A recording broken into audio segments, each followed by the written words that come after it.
The cry I can't let out. Before I knew how to cry, I knew how to hold it in. It wasn't a lesson, it was an atmosphere. A stillness that slipped into the room before I could speak. Not a punishment, not a warning, just an unspoken shift in air that said, "Don't." I don't remember the first time I didn't cry, but I remember the second, and the third, and how silence became a ritual, how my own throat began to close itself, before anyone else had to. I was never told, "Don't feel," but I was praised for being good, and good meant quiet. Good meant clean eyes, dry cheeks, a composed smile on an unfinished child. I was a house with all the windows bricked in, not abandoned, not broken, just sealed, still furnished, still warm in places. But no light came in, and none went out. When it stormed, the house didn't tremble. It swallowed thunder like breath. The body learns how to flinch without twitching, how to ache without sound, how to become a vault for every unshed thing. I carried it well, so well that even I began to believe. There was nothing to carry, that I was light, unburdened, above it all. But even silence has weight, and mine was dense enough to bend the air around me.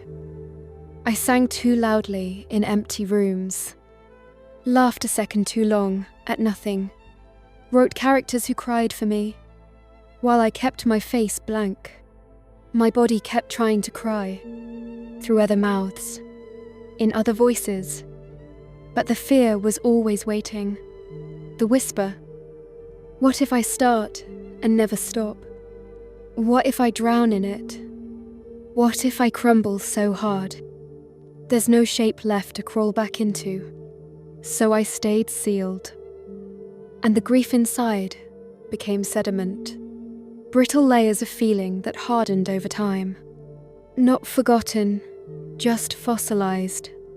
Sometimes I visit it, like a museum of emotions I couldn't afford to feel. Each memory behind glass, untouched, untouchable. The time I wanted to scream, but didn't. The night I looked up and felt nothing.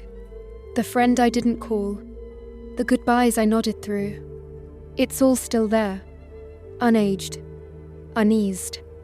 Only deeper. And I know no one is listening. Not in the way I needed. Not when it mattered. Some things are too quiet to be heard over the volume of the world. And I have never been loud. I have only ever echoed. Inside. So I learned the performance. To be admirable. Reliable. A lighthouse for others. Even while drowning in my own tide. People praise the strength. But strength is what you applaud when you don't want to deal with the collapse. And beneath it all, beneath the tearless skin, beneath the applause and clean lines, there was a rage, not fiery, cold, sharp, a private scream no one ever saw, the fury of being invisible in plain sight, the slow burning anger of being strong for too long, of never being asked, "Do you need to fall apart?" I never did fall apart. I didn't shatter. I sank, quietly, elegantly, into a version of myself even I couldn't name. And now, when they ask why I am so distant, so composed, so careful, I want to say, I am made of all the cries I never let out. I didn't stop crying. I became the cry. I am the tremor that never made it to the surface, the storm that learned to be sky, the grief that grew limbs and walked, the wound that healed wrong but still holds. They never saw me break. But I am broken in all the ways that let me pass for whole. And maybe this is still a kind of feeling. Maybe this too is how grief speaks.